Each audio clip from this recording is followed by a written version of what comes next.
அனைவருக்கும் வணக்கம். இன்னைக்கு நாம பார்க்க போற ஒரு சின்ன கதை தான். கற்றது கைமண் அளவு, கல்லாதது உலக அளவு என்பதை பற்றின ஒரு சின்ன கதை. அன்னைக்கு அரசவையில் ராஜா, மந்திரிகள், அமைச்சர்கள் எல்லாம் கூடியிருக்காங்க. அப்போது சேவகன் ஓடி வந்து சொல்கிறான், இந்த மாதிரி வெளியே வந்து ஒரு பண்டிதர் இருக்கார், அவர் வந்து ராஜாவை பார்க்கணும்னு விருப்பப்படுறாரு. ராஜா அனுமதி கொடுத்தா நான் அழைச்சிட்டு வரேன். சரி அழைச்சிட்டு வாங்க. வந்து நிற்கிறான். நல்லா செக்க செவேல்னு பட்டு வேஷ்டி கட்டிக்கிட்டு, பட்டு டர்பன் கட்டிக்கிட்டு, கையில் ஓலைச்சுவடைகள்லாம் வச்சுக்கிட்டு, நான் இந்த மாதிரி வேறு மாநிலத்துலேருந்து வரேன், நான் கேட்குற கேள்விக்கு பதில் எல்லாருமே சொல்லிட்டாங்கன்னா நான் இந்த நாட்டுக்கு அடிமை. அப்படி இல்லை, நான் இந்த அரசாங்கம் எனக்கு அடிமைன்னு சாசனம் எழுதி தரணும், இந்த போட்டிக்கு தயாரான்னு கேட்குறான். ராஜா கொஞ்ச நேரம் யோசிக்கிறார். நம்மக்கிட்ட தான் நிறைய அறிவாளிகள்லாம் இருக்காங்க, அதனால் சரி போட்டி நாளைக்கு தொடங்கும், நாளைக்கு காலையில் வந்துருங்கன்னு அரச கலையுது. அது முன்னே ராஜா கூப்பிட்டு அந்த பண்டிதன் போன பிறகு அமைச்சர்கள் எல்லார்கிட்டையும் கூப்பிட்டு சொல்கிறார், இதை பாருங்கள், நாளைக்கு வருவோம், இது வரைக்கும் நீங்கள் என்னெல்லாம் படிச்சிங்களோ அதனுடைய பாடங்களை எல்லாத்தையும் நல்லா மனப்பாடம் பண்ணி வச்சுட்டு வாங்க. நாளைக்கு அவனை எப்படியாவது மட்டன் தட்டணும். மறுநாள் காலையில் பொழுது விடியுது, மக்கள் எல்லாம் வந்துட்டாங்க, அமைச்சர்கள் எல்லாம். அந்த பிறகு ராஜா வந்துடுறாரு. எங்கே அந்த பண்டிதன் வந்துட்டாருன்னா போய் கூப்பிட்டு வராங்க. பண்டிதர் வந்தார். கேள்வி ஆரம்பிக்கலான்னு சராமாரியாக கேள்வி கேட்டுக்கிட்டே இருக்கான் பண்டிதர். அமைச்சரும் மந்திரிகளும் எல்லாரும் என்ன பண்ணுறாங்க, அப்படியே தலையை குனிஞ்சிட்டே இருக்காங்க. ராஜாக்கும் நிறைய ஆன்சர் தெரியலை. வேறு வழி இல்லை, என்ன பண்ணுறதுன்னு அமைதியாக இருந்த பிறகு சரி யாருக்கும் வழி தெரியல, இன்னொரு ஆப்ஷன் கொடுக்குறேன், நீங்கள் கேள்வி கேளுங்க, நான் அதுக்கு பதில் சொல்கிறேன். சரி ஓகே, ராஜாவும் ஒத்துக்கிறாரு. எல்லாம் கேள்வி கேட்குறாங்க. என்னென்ன சப்ஜெக்ட் கேட்டாலும் எல்லா சப்ஜெக்ட்டுக்கும் ஆன்சர் பண்ணிடுறான்.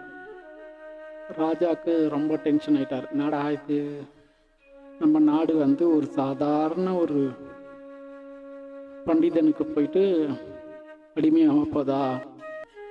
அப்போது இந்த பண்டிதன் கேட்குறான், இன்னும் ஒரே ஒரு வாய்ப்பு கொடுக்குறேன், பொதுமக்கள் இருக்காங்கல்ல, பொதுமக்களாவது என்கிட்ட கேள்வி கேட்க சொல்லு, நானும் அதுக்கு பதில் சொல்லிட்டேன்னா வேற வழி இல்லைன்னு. ராஜாவும் திட்டார். அப்போ பொதுமக்கள் எல்லாரும் ஒதுக்குறாங்க. கடைசியில் ஒரு 40 வயசில் இருக்க ஒருத்தர் வராரு. நல்லா ஆஜானுகவான இருக்கார், ஹைட்டு வெயிட்டாக. சாதாரண ஒரு வேஷ்டியை கட்டிக்கிட்டு, ஒரு துண்டு எடுத்து இடுப்பில் அவங்க கையாக்களில் வச்சுட்டு கையை கட்டிக்கிட்டு, மன்னா நான் இந்த பண்டிதரை கேள்வி கேட்கறதுக்கு எனக்கு அனுமதி கொடுக்குறீங்களா? ராஜாவும் சரி கேளு, என்ன பண்ணுறது, கேளு பார்ப்போம் அப்படின்னு போய் பண்டிதர்கிட்ட கேட்குறான். நான் வந்து உங்களை கேள்வி கேட்கலாமா, அனுமதி உண்டா? கேட்டு தொலையும், நீ எல்லாம் ஒரு கேள்வி, இதெல்லாம் நான் பதில் சொல்லணும், கேட்டு சொல்லணும். நான் 2 கேள்வி மட்டும்தான் கேட்பேன், அதுக்கு மட்டும்தான் நீங்கள் பதில் சொல்லணும். சரி, முதல் கேள்வி, பழமாவது காயாவது எது? பழமான பின் காயாவது எது? அது எப்படி பழம் எப்படா காயாகும்? இங்கே பாருங்க, இதெல்லாம் வேணாம். பழமான பின் காயாவது எது, அதுக்கு மட்டும் பதில் சொல்லுங்க. அவனுக்கு வந்து வாய் விட்டு தோத்துட்டேன்னு சொல்றதுக்கு மனசில்லை, கம்முன்னு தலையை குனிஞ்சிடுறாரு. அப்புறம் இந்த இளைஞர் கேட்குறான், இன்னும் ஒரு கேள்வி இருக்குன்னு. சரி சொல்லு. காயான பின் பூப்பது என்ன? என்ன நீ எல்லாத்தையும் உட்காந்து உல்டா புல்டாவா கேட்டுன்னு இருக்க? மன்னா, இந்த மாதிரி முட்டாளுக்கெல்லாம் வந்து இவனுக்கெல்லாம் நான் பதில் சொல்ல வேண்டிய அவசியம் இல்லைன்னு பையன் சொல்கிறேன். மன்னா சற்று பொறுங்கள், எந்த முடிவும் எடுக்காதீங்க, முதல்ல இவர் வந்து எனக்கு பதில் சொல்லட்டும், இது 2க்கும் பதில் இருக்கு, இல்லைன்னு கிடையாது. சரி நீ சொல்லுன்னு சொன்ன பிறகு சொல்கிறான். முதல் கேள்விக்கு பதில் ஊறுகாய். பழமான பின் காயாவது எலுமிச்சை பழம், அப்புறம் ஊறுகாய் ஆயிடுதான். அடுத்தது தேங்காய் பூ. சொன்ன பிறகு பண்டிதன் வந்து ஒத்துக்கிறான். நான் வந்து கர்வத்தில் இந்த மாதிரிலாம் பண்ணிட்டேன், என்னை மன்னிச்சிடு, இனிமேல் இந்த நாட்டுக்கு நான் அடிமைன்னு சாசனம் எழுதி தரேன்னு. அப்போது ராஜா சொல்கிறா, சபாஷ்ன்னு அந்த பையனாருன்னா அந்த பையன் சொல்கிற, மன்னா எனக்கு இன்னொரு கோரிக்கை இருக்குது. என்ன?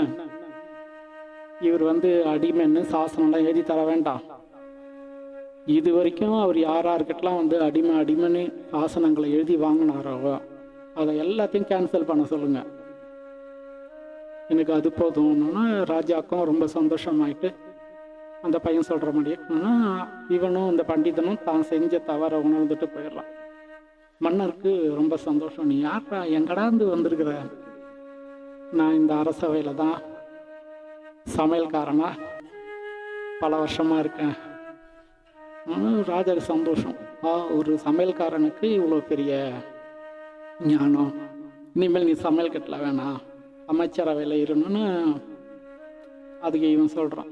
வேணா ராஜா, எனக்கு சமையல் சம்மந்தப்பட்ட விஷயங்களில் தான் அறிவு இருக்குது, மற்றபடி படிப்பறிவெல்லாம் எனக்கு இல்லை. என்னை விட அதிகம் படித்தவங்கெல்லாம் இங்கே இருக்காங்க.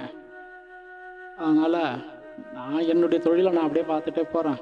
ஆனால் இந்த ஒரு வாய்ப்பு கொடுத்ததுக்கு மிக்க நன்றின்னு சொல்லிட்டு விளையிடுறான். இவ்வளோதாங்க கதை. இப்போவும் சரி, ஒருத்தனை பார்த்து இடப்படக்கூடாது. இது அந்த காலத்துலேயே நிறைய விஷயங்களில் புராண கதைகள்லாம் நிறைய இருக்கு. மீண்டும் அடுத்த ஒரு கதையில் உங்களை சந்திப்போம். நன்றி, வணக்கம்.